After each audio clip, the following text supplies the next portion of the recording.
Glória a Deus. Eu saúdo a amada igreja com a paz do Senhor Jesus. Amém. Eu peço aos irmãos que neste tempo aqui, mais uma vez, como sempre digo, é com muito temor que eu me coloco diante da igreja e principalmente diante do Senhor para compartilhar com os irmãos uma palavra ou uma reflexão da parte do Senhor com os irmãos. Amém? Enquanto nós vamos refletindo aqui na palavra, eu peço que os irmãos estejam em oração para que a palavra do Senhor, não a minha, mas a palavra do Senhor, ela gere fruto nos corações. Amém? Meus irmãos, hoje eu gostaria de refletir com os irmãos aqui nesta tarde sobre um tema que considero muito importante. Se os irmãos me permitem, eu dei um tema para a mensagem de hoje, e o tema é amadureça, seja aprovado. Esse é o tema da mensagem de hoje. Nós vamos ler juntos, eu peço que os irmãos abram a vossa Bíblia em 2 Timóteo 2,15, e eu quero compartilhar aqui algo rápido do porquê desse tema, né? Amadureça, seja aprovado. Meus irmãos, hoje, com o advento aí da tecnologia, da informação, das mídias sociais, uma coisa é fato, e eu acredito que todos nós aqui, de comum acordo, chegamos à mesma conclusão. Nós estamos cheios de informação, não é isso? Há muita informação disponível. E por ter muita informação e por nós consumirmos todas essas informações, muitas vezes nós incorremos aí em um erro. Qual o erro? De nós acharmos que por ter muita informação, nós alcançamos a maturidade. Não é porque nós temos muita informação, é porque nós alcançamos a maturidade. A maturidade na vida de um cristão, ela só vai acontecer quando essa informação que nós temos, sendo bíblica, ela transformar o nosso entendimento.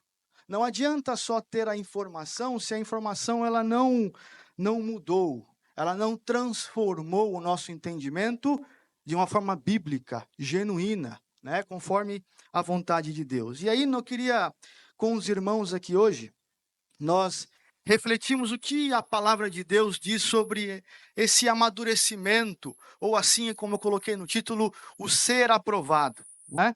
Então, lá em 2 Timóteo 2,15, a palavra do Senhor diz assim para nós: procura apresentar-te a Deus aprovado, como o obreiro que não tem de que se envergonhar, que maneja bem a palavra da verdade.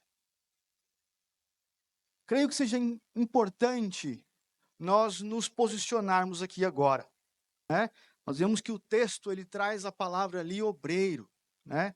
Então, essa carta do apóstolo Paulo a Timóteo, não só essa carta, mas a primeira carta de Paulo a Timóteo e a segunda carta de Paulo a Timóteo são as chamadas cartas pastorais. São cartas com recomendações específicas do apóstolo Paulo a Timóteo sobre a sua vida, sobre a sua integridade, e não só sobre isso, mas também sobre o trato de Timóteo com a igreja. E aí, talvez, quando eu digo isso, você possa pensar, essa mensagem não é para mim, porque eu não sou obreiro, eu não tenho uma atividade específica na igreja, mas muito pelo contrário, meus irmãos, essa mensagem aqui, esta palavra ou essa instrução de Paulo a Timóteo, ela não é exclusivamente, ou ela não está exclusivamente limitada àqueles que têm um ministério na igreja, ou àqueles que exercitam alguma atividade específica na igreja. Esta instrução, ela é para todos nós que estamos aqui em cima, exercendo algum trabalho, algum ministério, ou aqueles que estão tocando, aqueles que estão na mídia, mas para todos nós como corpo de Cristo Jesus. Amém? Então é importante nós nos posicionarmos e termos esse entendimento, para que todos nós venhamos receber a mensagem. A palavra do Senhor lá em 1 Pedro, no capítulo 4, no versículo 10, eu acredito que seja importante nós reforçarmos isso. Ela diz o seguinte: servi uns aos outros, cada um conforme o dom que recebeu, como bons despenseiros da multiforme graça de Deus. Pedro ele está nos orientando, meus irmãos, de que Deus, por meio da sua graça, por meio da sua multiforme graça, ele trabalha em nossas vidas das mais diversas formas. Eu aqui falando, você aí orando, exortando, agindo com misericórdia. Então, Deus ele age nas nossas vidas das mais diversas formas possíveis. Amém, meus irmãos? E que é isso? Para que em todo tempo, meus irmãos, o nome do Senhor, unicamente o nome do Senhor seja glorificado em todas as coisas. Se nós entendemos isso, se nós todos estamos aqui na mesma posição que Timóteo, recebendo essa instrução, vamos para a parte prática da palavra. Amém? Eu queria, antes de nós avançarmos para a aplicação da palavra em nossas vidas, eu queria dar um pouco do contexto. O que está acontecendo aqui, meus irmãos? O que está se passando aqui nessa situação? O porquê que o apóstolo Paulo orienta a Timóteo sobre esta necessidade de ele se encontrar ou ser aprovado. Lá em Atos, no capítulo 14, a palavra vai nos falar sobre a primeira viagem missionária de Paulo. Paulo, ele passa por Listra, uma cidade onde Paulo ele passa ali na sua primeira viagem missionária. E a palavra do Senhor vai deixar bem clara, meus irmãos, que o evangelho foi pregado em Listra. Então, Paulo, meus irmãos, ali, cheio do Espírito Santo de Deus, ele se colocou de pé em algum momento, em algum lugar, e ele ele anunciou as boas novas do Senhor Jesus. E certamente, quando ele anunciava o evangelho, ali grupos de pessoas estavam ouvindo aquela palavra. E dentre esse grupo de pessoas que estavam ouvindo a palavra, estavam duas das nossas irmãs aqui da igreja Montbrilhant. Estavam a irmã Lloyd e a irmã Eunice. Já ouviram falar sobre essas duas irmãs?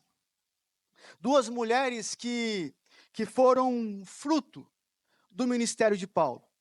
Elas foram alcançadas pelo evangelho do Senhor Jesus em detrimento dessa primeira viagem do apóstolo Paulo, dessa primeira viagem missionária. E é interessante, meus irmãos, que a palavra vai enfatizar lá no capítulo 1 de 2 Timóteo, no versículo 5, que elas tinham uma fé sem fingimento. Essas irmãs, viviam em piedade, viviam em amor. Aquilo que o apóstolo Paulo pregou para elas como evangelho, o evangelho certamente genuíno do Senhor Jesus, elas passaram a viver aquilo a ponto de que as pessoas davam testemunho, ou o próprio apóstolo Paulo, na palavra, deu testemunho delas, dizendo que elas eram irmãs que tinham uma fé sem fingimento. Timóteo era filho de Eunice, uma dessas irmãs. Por que eu estou dizendo tudo isso? Porque parece algumas vezes que Timóteo surgiu do nada, né? Na palavra de Deus. Parece que o ministério de Timóteo ele não teve um início, não teve um começo. E é importante nós falarmos um pouco sobre a história de Timóteo, qual é a origem e como tudo aconteceu na vida de Timóteo. Eunice agora convertida, judia, agora convertida ao Senhor Jesus, o seu pai, o pai de Timóteo, nós não sabemos muito a respeito dele, mas o que se sabe é o seguinte: ele era grego e possivelmente ele não se converteu ao evangelho. Então, Timóteo ele era fruto ou era filho de um casamento onde a mãe era convertida e o pai ele não era convertido. E aí talvez a pergunta que nós fazemos é: irmão Fernando, legal. Como que será que o Timóteo cresceu na fé? Como será que Timóteo ele começou, ou como ele conheceu o evangelho? E a palavra do Senhor vai nos explicar a respeito disso. Vai nos dizer que a sua mãe e a sua avó, elas tiveram um papel fundamental no crescimento espiritual de Timóteo. Lá em 2 Timóteo, no capítulo 3, no versículo 14 e no versículo 15, a palavra diz assim: Tu, porém, permanece naquilo que aprendeste e de que fostes inteirado, sabendo de quem o aprendestes, e que desde a infância sabes as sagradas letras. Quem pode tornar-te sábio para a salvação pela fé em Cristo Jesus? Este versículo não está citando o nome da avó e da mãe, mas é claro aqui de que desde a infância de Timóteo ele sofreu influência. Ele foi ensinado na palavra. Lógico que não havia ainda o Novo Testamento, havia o Velho Testamento, mas a partir do momento que a mãe e a avó se convertem ao Senhor, tudo passa a fazer sentido para Timóteo, até porque tudo que está predito lá no Velho Testamento agora se converge na pessoa de Jesus. Então, certamente, a avó e a mãe de Timóteo tiveram ali uma influência muito grande na formação do seu filho. E aqui eu quero abrir um parêntese, não é o propósito hoje da mensagem, mas principalmente agora, eu sou um pai novo, se assim eu posso dizer, né? Aos pais que estão aqui, abram a palavra diante dos vossos filhos. Há uma influência sobre a vida deles. Pode ser que os nossos filhos, eles por algum momento não queiram ouvir, não queiram ler, não queiram escutar, mas se há um propósito de Deus na vida dos nossos filhos, que certamente há, isso gerará frutos, meus irmãos. Isso gerará frutos não só para a igreja, mas para a vida deles, para a nossa família. E eu não só isso, mas quando eu estava aqui lendo, preparando esse sermão, não só gastem tempo na palavra, mas os orientem na oração. Acredito que é muito importante nós orientarmos os nossos filhos na oração. Talvez os nossos filhos não saibam ainda quais palavras dizer ao Senhor, mas se eu posso aqui, com muito temor diante de pais muito mais experientes que eu, dite as palavras para eles dizerem. Ore e façam para que eles repitam o que vocês estão dizendo, como vocês oram, para que em algum momento, meus irmãos, certamente o Espírito vai fazer com que isso flua, de que eles vão orar por eles mesmos. Então, meus irmãos, não é o tema, mas o Senhor me leva a dizer isso para vocês.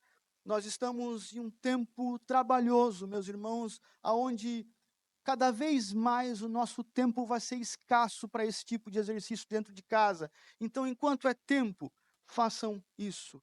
Isso eu estou dizendo para mim, antes de dizer para os irmãos que aqui estão. Amém? E lá no capítulo 16 de Atos, agora Paulo, ele está na sua segunda viagem missionária. E a palavra vai dizer que Paulo, ele passa novamente lá por Listra, essa mesma cidade onde Lloyd e Eunice se converteram, essa mesma cidade onde vive lá o jovem Timóteo.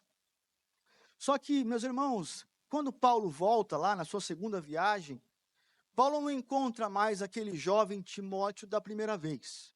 É um Timóteo diferente. Ele é tão diferente que a palavra de Deus ela vai ressaltar isso. Lá em Atos 16, 1, 3, vai dizer que os irmãos chamaram a atenção de Paulo pelo tal bom comportamento que o Timóteo tinha em frente à comunidade. Então, vocês imaginam um jovem, e aí vem o apóstolo Timóteo na sua segunda viagem, e os irmãos chegam para ele e olha, Paulo, tem um jovem aí que está dando um muito bom exemplo mediante a igreja aqui. Olha, Paulo, se eu fosse você, eu levaria esse jovem para suas viagens missionárias com você. E a palavra vai dizer que Paulo, acredito que Paulo foi influenciado aí pela igreja local. Ele leva Timóteo com ele. E ele não só leva, mas a palavra vai dizer que ele circuncidou Timóteo. E o porquê disso? Porque Timóteo, ele era filho de pai grego. Timóteo não precisava mais passar pela circuncisão, meus irmãos. Ele era convertido. Agora fazia parte do reino de Deus. Ele não tinha essa obrigação. Mas é claro que se ele vai com Paulo nas viagens missionárias, se ele não passasse pela circuncisão, haveria o risco da obra sofrer interrupções, haveria o risco de haver escândalos por onde eles passassem, pelo fato de ter um jovem que era de pai grego e não era circuncidado. E aí Timóteo, acredito que muito cheio do Espírito de Deus, muito sábio, abriu mão desse direito. Abriu mão do direito que tinha em benefício da obra, né? E aqui nós já vemos como é importante nós abrirmos mão, muitas vezes, dos nossos direitos. Nós, às vezes, estamos cheios dos nossos direitos, mas, às vezes, o Senhor, Ele quer que nós venhamos abrir mão dos nossos direitos para que a obra avance, para que haja unidade, para que haja paz, para que haja justiça. Essa é uma lição que Timóteo nos ensina aqui. Os irmãos estão comigo? Amém? Glória a Deus. E a partir daí, meus irmãos, a caminhada de Timóteo e de Paulo é longa. É uma caminhada profunda de fé entre o discípulo e o seu discipulador. Foi muito tempo que Timóteo ficou com Paulo. Ele ficou praticamente em toda a sua segunda viagem missionária, em toda a sua terceira viagem missionária. Timóteo era como o que nós chamamos no Brasil, eu não sei se os irmãos conhecem, o pupilo, aquele que a pessoa tem muito carinho, tem muito apreço por ele. E o apreço de Paulo por Timóteo, meus irmãos, não era um apreço qualquer.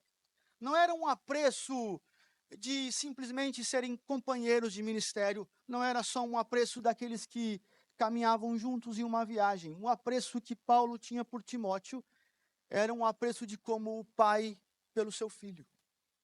A palavra em Filipenses 2:22 vai dizer o seguinte: mas bem sabeis qual a sua experiência, a que serviu comigo no Evangelho, como filho ao Pai.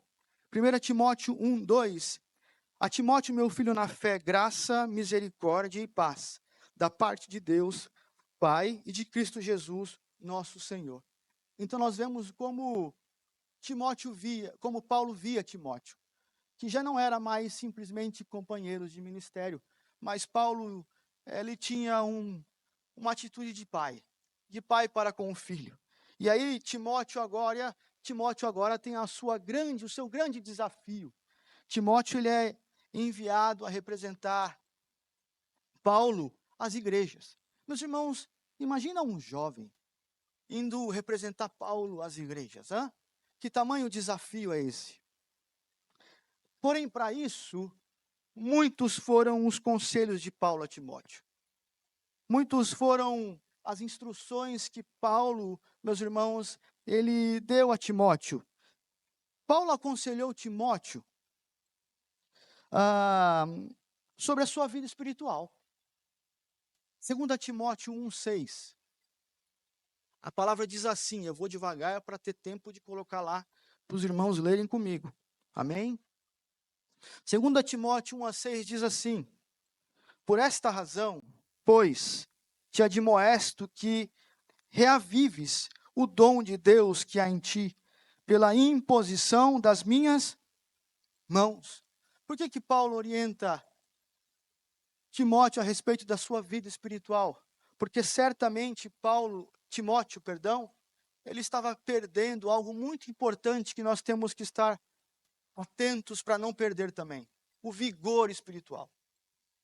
Timóteo, ele estava perdendo o vigor espiritual. E o que é vigor? Vigor é força, meus irmãos. Ele estava perdendo as suas forças. E eu, pegando um pouco dessa instrução de Paulo, por que não aplicar para nossas vidas hoje? É muito fácil hoje nós perdermos o vigor. E por que nós perdemos o vigor espiritual? Mediante ao sofrimento, mediante as dúvidas, mediante a enfermidade, mediante a dor, mediante as circunstâncias da vida. É muito fácil por muitas das vezes, nós caímos nessa perda de vigor espiritual. E alguns sintomas, que são sintomas muito diretos, assim, se eu posso dizer, de que nós podemos olhar em nós muitas vezes e nós sabermos se nós estamos perdendo o nosso vigor espiritual ou não. E qual que é isso?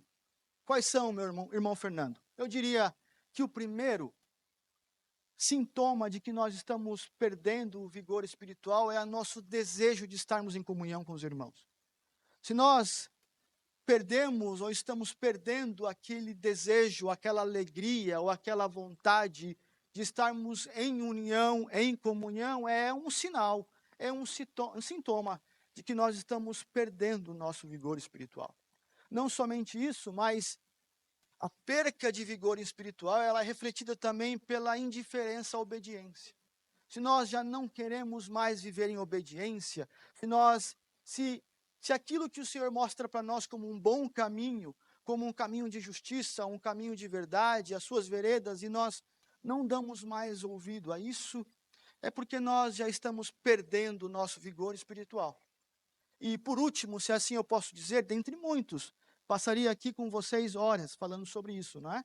Mas por último, eu creio que seja o mais perigoso, o sintoma mais perigoso da perca de vigor espiritual é quando o sofrimento do próximo já não move mais o meu coração. É um sintoma que mostra que a minha força, o meu desejo, a minha devoção diante do Senhor, ela está se degradando, ela está sumindo. E aí já eu não tenho mais afeição pelo meu irmão. Eu já não tenho as afeições do meu coração moldadas às afeições de Cristo pela igreja. E aí o sofrimento do meu irmão já não move mais o meu coração. Já não move mais o meu coração na oração, já não move mais o meu coração na busca do conselho, já não move mais o meu coração na exortação. Amém? Mas o Senhor diz para nós hoje, o apóstolo Paulo nos dá uma receita. Reavives o dom de Deus que há em ti.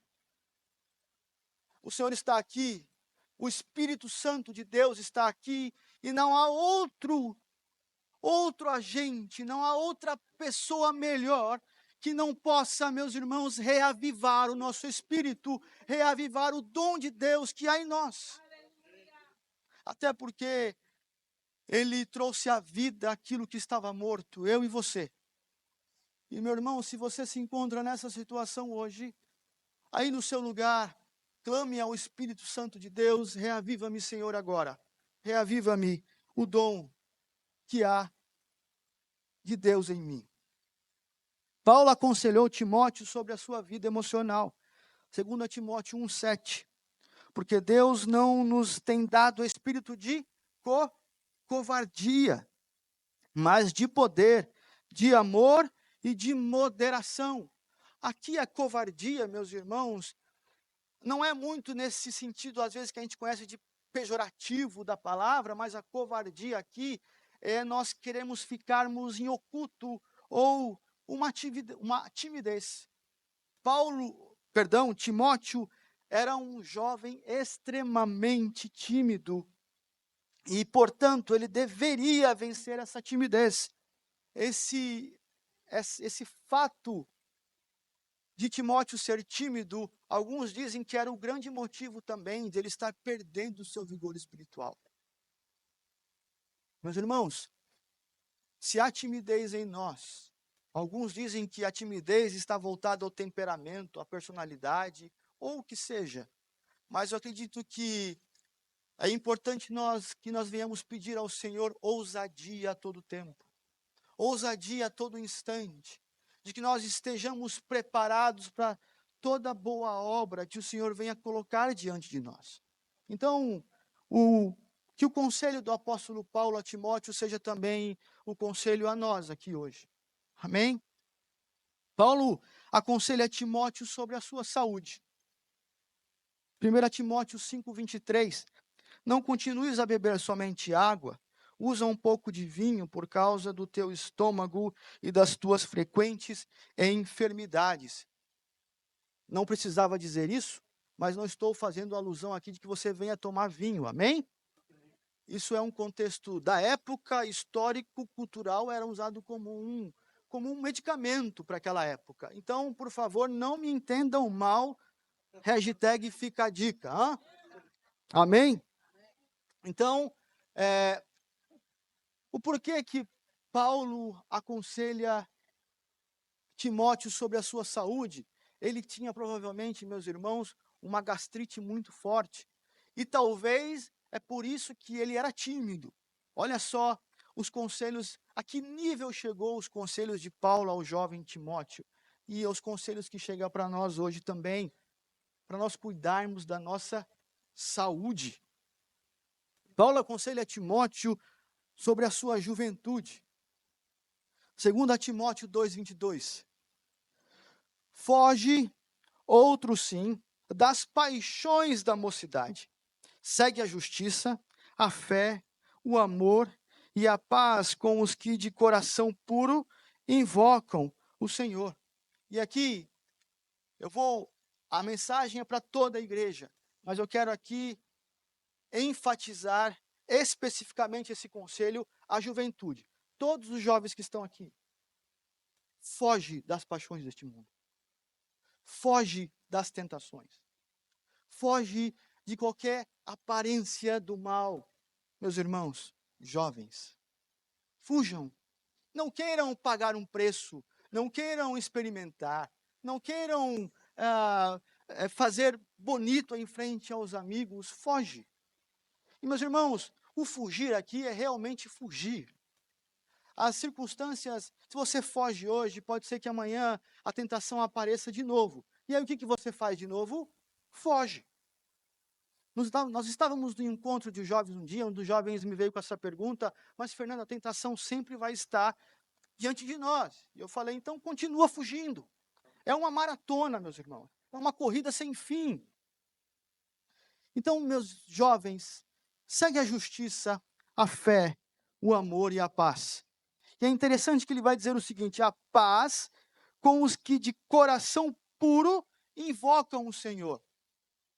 Olha, segue a paz com os que de coração puro invocam o Senhor. Quem são esses que de coração puro invocam o Senhor?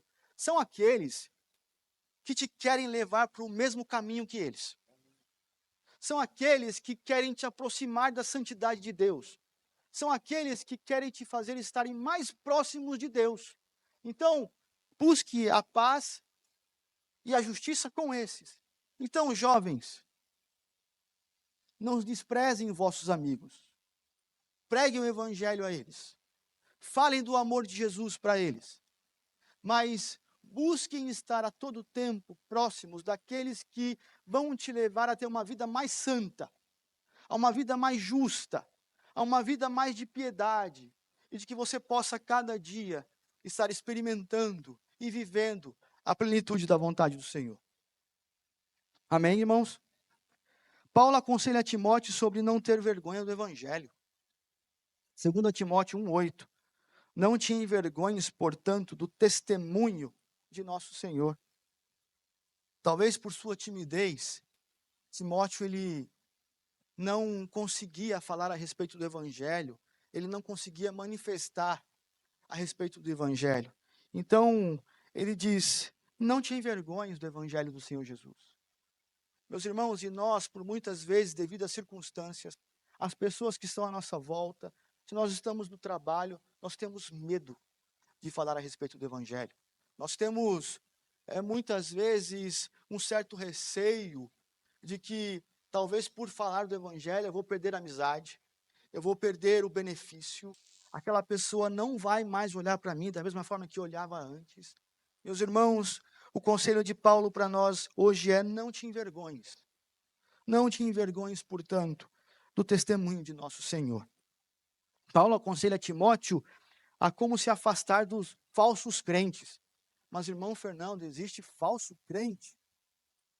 Meus irmãos, estão em grande proporção em nosso meio.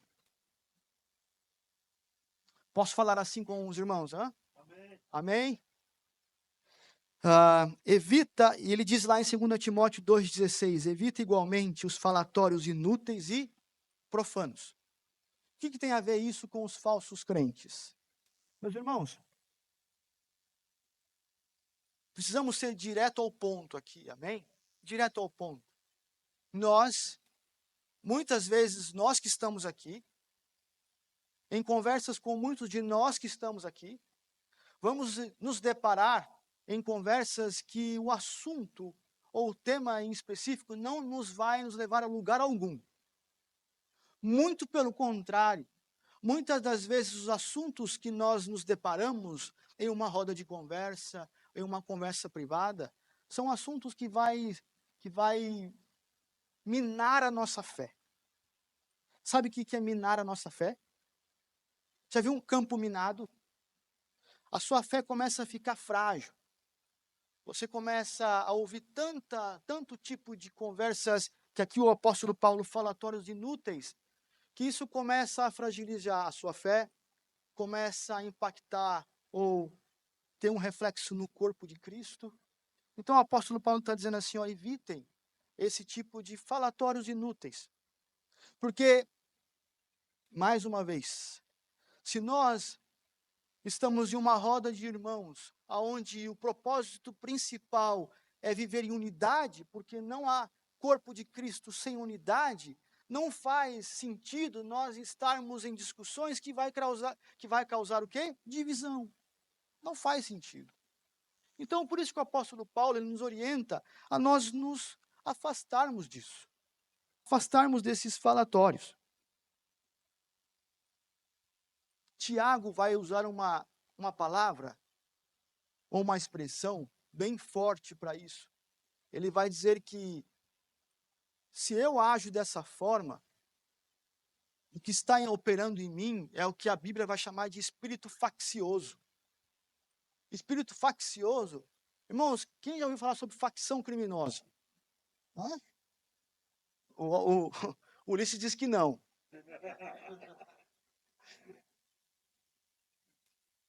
E o que é uma facção? Hã? É uma organização que quer fazer o quê? Gerar o quê? Conflito, guerras, mal. Olha olha como a Bíblia compara as pessoas que querem causar divisão na igreja. São como grupos que querem causar divisão, brigas, guerras. Hã? Os irmãos estão comigo, amém? Paulo aconselha Timóteo sobre as corrupções dos últimos dias. 2 Timóteo 3, do 1 ao 5. Saiba disto. Nos últimos dias sobrevirão tempos terríveis. Os homens serão egoístas, avarentos, presunçosos, arrogantes, blasfemos, desobedientes aos pais, ingratos, ímpios, sem amor pela família, irreconciliáveis, caluniadores, sem domínio próprio, cruéis, inimigos do bem, traidores, precipitados, soberbos, mais amantes dos prazeres do que amigos de Deus, tendo aparência de piedade, mas negando o seu poder. E ele termina dizendo, afasta-se desses também. Esta palavra, se eu posso trazer para os nossos dias de hoje aqui, é um raio-x, não é? O que o raio-x mostra para nós? Hã? O interior, exatamente. Ele dá um diagnóstico, né, pastor? Ele mostra, e um diagnóstico não é uma hipótese, ou algo que vai acontecer. O diagnóstico é algo que está, algo que já tomou conta. Então, o apóstolo Paulo está nos alertando como seria um comportamento de todos aqueles que seriam amantes de si mesmo. E sabe o que é o mais interessante? Esse texto, ele não é para os que estão lá fora. Esse texto, essas instruções, são para nós que estamos aqui. Esse tipo de comportamento, esse tipo de situação espiritual, ela vai aparecer no nosso meio. Vai surgir do nosso meio. Então, Paulo, ele dá esse conselho a Timóteo a respeito da corrupção dos últimos dias. E aqui eu não posso nem falar, não vou nem falar, até porque não seria ideal falar sobre isso, mas nós estamos vendo hoje, através da mídia social, o como isso tem tem crescido, hein? Como tudo que a palavra diz aqui, ela é uma verdade absoluta hoje, quando nós olhamos na mídia social, e o comportamento que nós vemos em meio à igreja do Senhor Jesus. Mas, irmão Fernando, por que você está dizendo tudo isso? Lembre que o tema da nossa palavra hoje é amadureça, seja aprovado. Amém? É tudo para a nossa edificação, para o nosso crescimento, para a nossa compreensão e para que a gente venha, de fato, estar com o nosso coração na palavra do Senhor. Paulo aconselha Timóteo sobre a urgência em pregar a palavra. 2 Timóteo 4:2, prega a palavra, insta, quer seja oportuno, quer não, corrige, repreende, exorta, com toda a longanimidade e doutrina. Então, Paulo está dizendo, olha, Timóteo, prega a palavra a todo tempo. Não importa a circunstância, não importa o local, o importante, Timóteo, é que você pregue a palavra a todo tempo. Meus irmãos, um comentário da minha parte aqui, eu acho que é importante nós falarmos sobre isso. Acredito que todos nós aqui temos, talvez aqui todos nós de comum acordo, que um bom testemunho é uma boa pregação, não é? Amém? Nós vivemos um testemunho genuíno da presença do Senhor. É uma forma de nós pregarmos o Evangelho. Mas eu concordo plenamente com isso, creio absolutamente nisso, porque a palavra nos orienta a isso. Mas é importante nós entendermos o seguinte, que além do bom testemunho, é importante que seja verbalizado o Evangelho. É importante que você venha falar o nome de Jesus. É importante que você venha falar o que Jesus fez por você. É importante você falar sobre a obra redentora, o ministério de Jesus, a morte, a crucificação, a ressurreição, a glorificação e do porquê. Do porquê isso? Para nós não vivermos um testemunho de moralidade. O que é isso, irmão Fernando? Porque há muita gente que vive um bom testemunho e não conhece a Cristo. Eu sou cristão, eu não roubo. Por que você não rouba?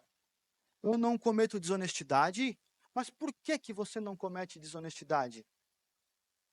Há pessoas que eu conheço que não conhecem a Cristo e têm um testemunho muito mais genuíno do que alguns que conhecem a Cristo. Então, por que eu estou dizendo isso? Porque o seu testemunho, ele precisa de um certificado. Ele precisa de uma estampa. Ele precisa de uma autoridade para fazer com que ele seja válido. Para que não seja meramente uma moralidade religiosa. Então, o porquê que o Ulisses tem um bom testemunho? É porque eu fui salvo na pessoa do Senhor Jesus Cristo. É porque ele morreu por mim na cruz do Calvário, ressuscitou, está glorificado, está à destra de Deus Pai, e ele vai vir buscar a sua igreja. Amém, meus irmãos? Então, eu não estou dizendo que nós não temos que ter um bom testemunho, mas é importante você verbalizar às pessoas do porquê da sua fé, do porquê do seu bom testemunho. Amém? E todos esses foram os conselhos que o apóstolo Paulo, ele deixou para o seu filho na fé, Timóteo. Entre todos os conselhos que Paulo deixou a Timóteo, tem um conselho que eu diria aqui que é o conselho áureo, o conselho principal. O conselho que para nós hoje aqui vai ser o conselho que vai ser a base de todos esses conselhos que nós vimos aqui. Amém? E qual que é esse conselho? O conselho da nossa palavra, da palavra de hoje, que nós lemos lá no início. 2 Timóteo 2,15. Esse é o conselho principal de Paulo a Timóteo. Procura apresentar-te a Deus aprovado, como obreiro que não tem de que se envergonhar, que maneja bem a palavra da verdade. Esse conselho, meus irmãos, agora lá em 2 Timóteo 2,15, esse conselho não seria apenas mais um dos muitos conselhos que o apóstolo Paulo deu a Timóteo. Paulo, quando ele escreve esse conselho aqui, ele não está livre. Ele não está como nós aqui, uma cadeira, ah, podendo pensar no que vai escrever, ou assim, tendo a possibilidade de conversar com os irmãos e refletir. Não, Paulo, quando escreve esse texto que nós estamos lendo agora, o que nós acabamos de ler, Paulo ele está preso. Então, essa carta, a segunda carta de Paulo a Timóteo, ela foi a última carta que Paulo escreveu. Essas seriam, então, meus irmãos, possivelmente as últimas palavras do apóstolo Paulo a Timóteo. Então, seria como um pai sabendo que nessas palavras que ele está escrevendo aí, seriam as últimas palavras de um pai para o seu filho. Paulo está se despedindo de Timóteo. Então, nós vemos o quão profundo, intenso é esse último conselho que Paulo ele deixa a Timóteo, lá em 2 Timóteo 4, do versículo 6 a 8, Paulo diz assim: quanto a mim, estou sendo oferecido por libação, e o tempo da minha partida é chegado. Combati o bom combate, completei a carreira, guardei a fé. Já agora a coroa da justiça me está guardada, ao qual o Senhor, reto juiz, me dará naquele dia. Agora a parte importante, e não somente a mim, mas também a todos quantos amam a sua vida. É nesse contexto, é nessa situação, eu imagino a vida emocional de Paulo. Eu imagino como estava o coração de Paulo quando escreveu, lá em 2 Timóteo 2,15, para Timóteo se apresentar a Deus aprovado, como um obreiro que não tem de se envergonhar, que maneja bem a palavra de Deus. E quais são as lições que nós tiramos deste conselho áureo de Paulo a Timóteo? O primeiro é, apresenta-se a Deus. E o primeiro convite de Paulo a Timóteo: Timóteo, apresenta-se a Deus. E o que significa, irmão Fernando, apresentar-se a Deus? A palavra aqui no original quer dizer o seguinte: estar próximo, estar ao lado, estar à disposição, estar à mão. Estar à mão é como se eu estivesse próximo do Ulisses e o Ulisses tropeçasse e eu não deixasse o Ulisses cair. Porque eu estou à mão, eu estou próximo e assim vice-versa. Se eu viesse tropeçar, o Ulisses estivesse perto de minha mão, ele não deixaria eu cair. Então aqui o apresentar-se é estar à mão. À mão de quem? À mão de Deus. Estar pronto a ouvir.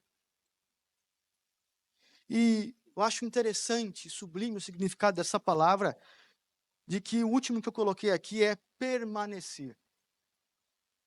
Muitos de nós nos apresentamos, mas são poucos que permanecem.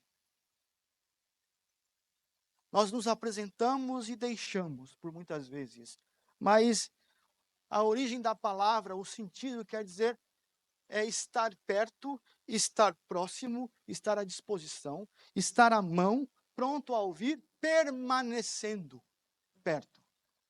Amém? Então, quando Paulo diz, apresenta-te a Deus, a Timóteo, ele está basicamente dizendo para Timóteo o seguinte: se você não se apresentar a Deus, Timóteo, será impossível ter uma vida espiritual estável. Se você não se apresentar a Deus, Timóteo, será impossível ter uma vida emocional estável. Se você não se apresentar a Deus, Timóteo, será impossível ter uma boa saúde. Se você não se apresentar a Deus, Timóteo, será impossível você, Timóteo, vencer as tentações. Se você não se apresentar a Deus, Timóteo, será impossível vencer a vergonha.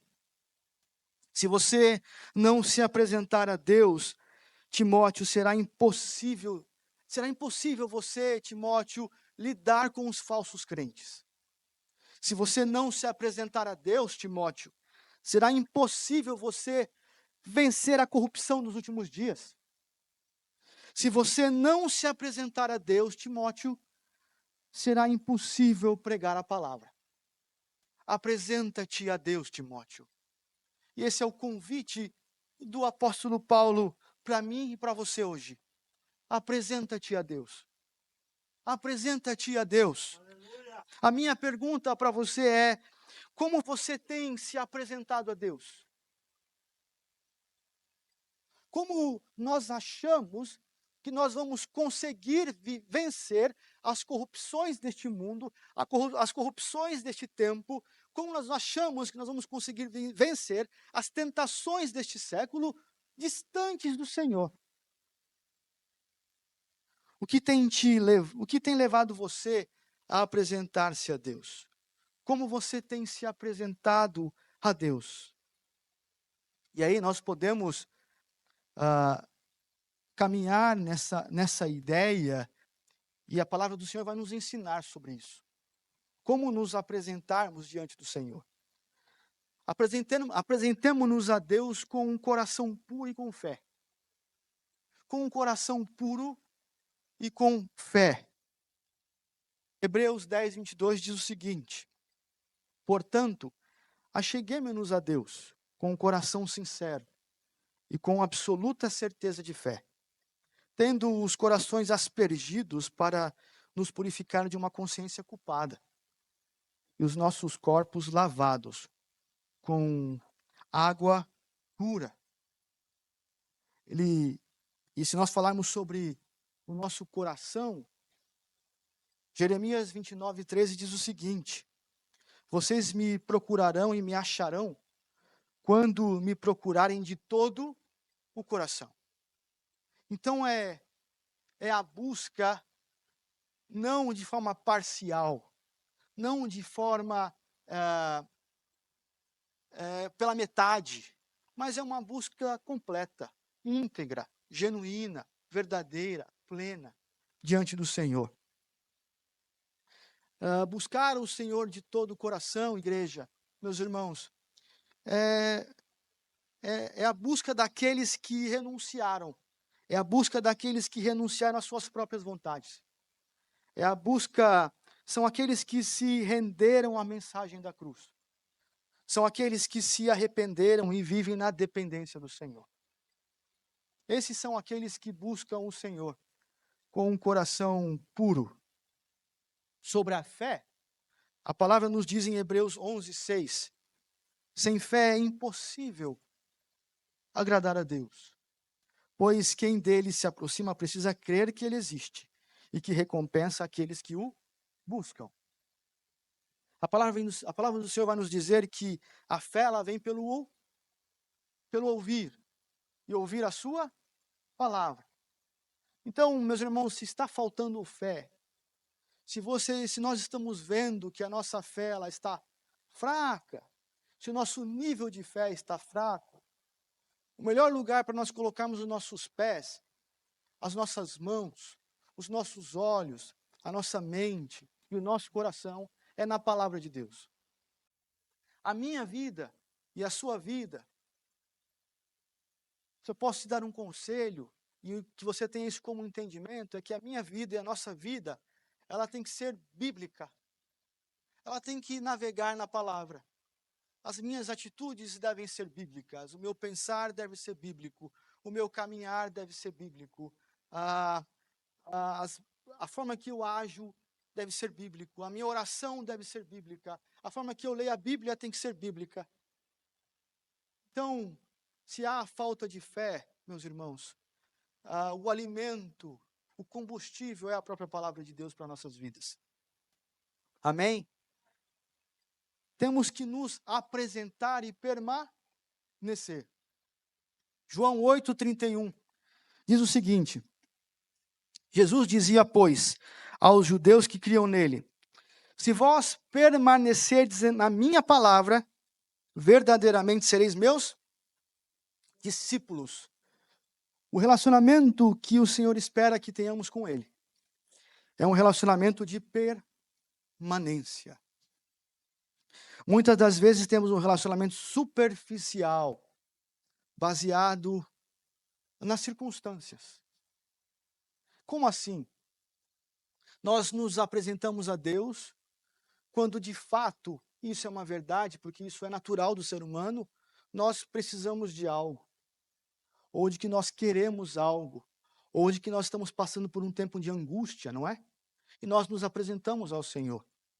E aí, quando nós temos o refrigério, nós temos a resposta, nós temos o consolo, a primeira coisa que muitos de nós fazemos é virar as costas, é dar um passo para trás.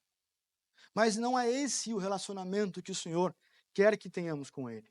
É um relacionamento de permanência, de que nós venhamos permanecer, assim como nós já lemos agora há pouco, de mãos dadas, muito próximos do Senhor, que independente das circunstâncias que nós estejamos vivendo, o nosso refúgio é a presença do Senhor. A nossa fortaleza sempre será o Senhor. Mas que nós não venhamos viver oscilando, que nós não venhamos viver um cristianismo, um evangelho baseado nas circunstâncias da vida, né?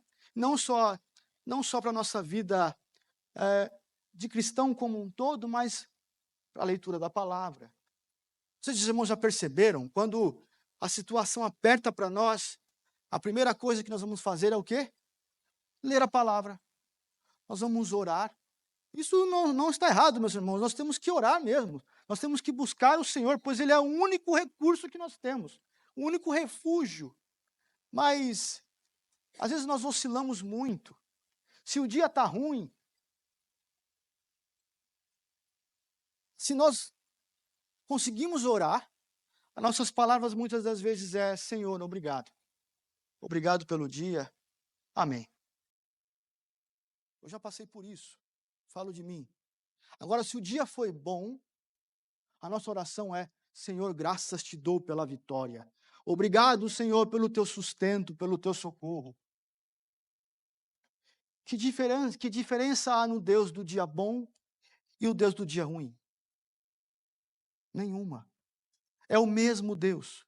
É o mesmo Deus consolador no dia bom e no dia ruim. É o mesmo Deus salvador no dia bom e no dia ruim. É o mesmo Deus que sara no dia bom e no dia ruim. A nossa oração, a nossa vida de piedade, a nossa vida cristã, ela não é com base nas circunstâncias, mas na obra de salvação na cruz do Calvário. Unicamente isso. Amém, meus irmãos? Temos que nos apresentar ouvindo o que Ele tem a nos dizer. Jeremias 29, 11. Porque eu bem sei os pensamentos que tenho a vosso respeito, diz o Senhor. Pensamentos de paz e não de mal, para vos dar o fim que esperais. O Senhor está dizendo para mim e para você: eu sei. E aí nós vamos para o Senhor, em oração, muitas das vezes, e nós nem damos tempo de ouvir o Senhor. Nós vamos diante do Senhor com nossos desejos, as nossas vontades, as nossas expectativas, e nós muitas vezes não paramos para ouvir qual que é a vontade dEle, qual que é a expectativa, qual que é o desejo no coração dEle para a minha vida. A palavra está dizendo: eu sei os pensamentos que eu tenho a respeito de vós. Basicamente, está dizendo para mim e para você: vocês não sabem. Vocês não sabem. Não continuem caminhando nessa busca em entender, em querer fazer as coisas da maneira que vocês querem, porque vocês não sabem. Eu sei os pensamentos que tenho a respeito de vós. Pensamentos de paz e não de mal, para vos dar o fim que vocês esperam. Se muitas vezes nós incorremos no erro de tratar aquele versículo como que a vontade do Senhor ela é boa, perfeita e agradável, mas nós muitas vezes não damos ouvido para a boa, perfeita e vontade do Senhor. Ela é boa, perfeita e agradável até o momento que está de acordo com a minha vontade. Se não é mais de acordo com a minha vontade, já não é mais tão boa, perfeita e agradável. Amém, irmãos? Glória a Deus por todas as coisas. Apresentarmos-nos a Deus em reverência. Já estou acabando, hein, irmãos? Amém? Os irmãos estão comigo, amém? no vigor espiritual. Amém? É impossível nos apresentarmos diante de Deus indiferentes à tua autoridade. A palavra do Senhor diz assim em Salmos 103:19: o Senhor estabeleceu o seu trono nos céus, e como rei, domina sobre tudo que existe. Jeremias 10:7: quem não temerá, ó Rei das nações? Esse temor te é devido. Entre todos os sábios das nações e entre todos os seus reinos, não há absolutamente ninguém comparável a ti. A palavra do Senhor vai todo o tempo nos mostrar o quão soberano Ele é, o quão santo o Senhor é, quanta autoridade há na sua pessoa. E nós, por muitas vezes, não nos apresentamos diante do Senhor com a reverência que lhe é devida. Nós tratamos muitas vezes, obrigado. Nós tratamos muitas vezes, perdão, irmãos, se o som não estava legal, hein? Nós tratamos muitas vezes a nosso relacionamento com o Senhor, e mais uma vez, direto ao ponto aqui, de uma forma muito infantil. De como que se o Senhor, Ele estivesse ali, ou Ele tivesse que estar ali, a pronto atendimento nosso. Eu preciso dizer dessa forma, amém? Mas a palavra vai nos mostrar o quão santo Ele é, o quão poderoso Ele é. Meus irmãos, se você quer contemplar o poder do Senhor sobre a sua vida, quer ter um entendimento maior do poder do Senhor, contemple a salvação dele sobre a sua vida. Haveria algo que não fosse as mãos do Senhor sobre a sua vida, para te tirar da situação que você estava um dia? Haveria algum poder, algum valor, algum bem, alguma palavra que pudesse colocar você aonde você está hoje? Então, por esse motivo, é que eu me apresento diante do Senhor com reverência. Então, apresenta-se diante do Senhor com reverência, com toda a reverência devida. A segunda lição que nós aprendemos aqui, apresenta-se a Deus aprovado. A palavra aprovado aqui, do original, meus irmãos, da palavra do grego, significa dokimos. Dokimos quer dizer o seguinte, quer dizer na medida certa. E por que Paulo ele usa esta palavra de aprovado, ou dokimos, que quer dizer na medida certa, nesse contexto aqui? Paulo ele vai lá, meus irmãos, no contexto da época ali, da sociedade, da comunidade, ele vai usar isso por quê? Porque na época, com certeza, não é? Não, no sistema financeiro de pagar as contas ali, não tinha cartão de débito, não tinha Twint, com certeza, não é? Não tinha transferência bancária, eram feitas moedas. As moedas, elas eram feitas de um metal, e esse metal, ele era derretido, e havia uma forma já no formato da moeda. Esse metal derretido era colocado na forma da moeda, e ali a moeda ela era feita. E ali vinha um especialista, ele tirava as arestas daquela moeda para deixar a moeda num formato específico, para que aquilo viesse circular no ambiente ali financeiro da época, no comércio. Só que havia alguns homens desonestos. Então a desonestidade já vem lá de trás, hein, meus irmãos? Havia uns homens desonestos que pegavam essas moedas e dessas moedas eles faziam outras moedas. Então eles falsificavam essas moedas. Então, aos homens que não faziam isso, aos homens que agiam com integridade, eles eram chamados de dokimos. Eles eram chamados de homens na medida certa. E não só isso, mas tinha também o comércio de grãos. Então, você ia numa venda, ia comprar ali os seus grãos, e os grãos não havia a balança, mas a forma de vender os grãos era como em tachos como, imagino, de barro. Então, você dizia ali, eu quero um tacho ou meio tacho de grão, e ali era colocado havia também a desonestidade na venda dos grãos. E o que os homens faziam? Eles colocavam pedras nos fundos dos tachos para que a quantidade que era vendida para as pessoas era uma quantidade desonesta. As pessoas pagavam por um valor X, mas recebiam a quantidade Y. Mas, novamente, os homens que não praticavam esse tipo de desonestidade, os homens que vendiam ali os grãos na quantidade correta, eles eram chamados de dócimos. Então, homens que viviam e trabalhavam na medida certa.